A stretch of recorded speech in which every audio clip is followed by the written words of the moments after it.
Welcome back, Cyber Explorers. It's Alfie, and in this video we'll explore together with this step-by-step guide, how to scan your system for malicious software in Windows. So without further ado, let's get right into it.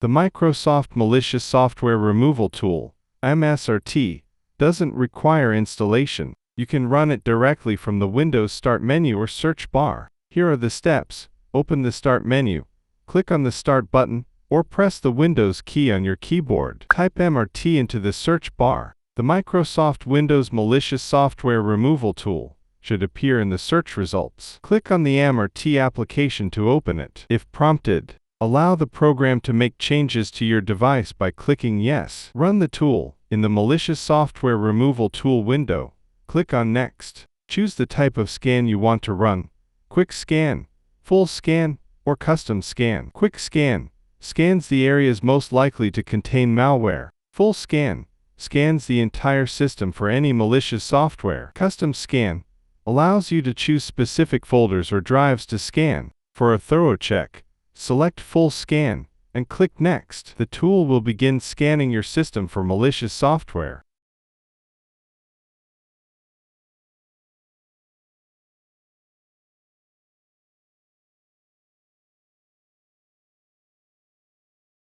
Review the results. Once the scan is complete, the tool will display the results. If any threats are found, the tool will attempt to remove them automatically. Review the report to see what was detected and removed. Using MSRT is a great way to keep your system free of malicious software, but for more comprehensive protection, consider using Windows Security, Windows Defender Antivirus, or another full-featured antivirus program. Even though MSRT doesn't require installation, in case you need to download it, the link is in the description below. And that's it for today. If you found this video helpful, please give it a thumbs up, consider subscribing, and don't forget to activate the notification bell so you won't miss out on any new uploads. Thank you for watching. Until next time, see you later.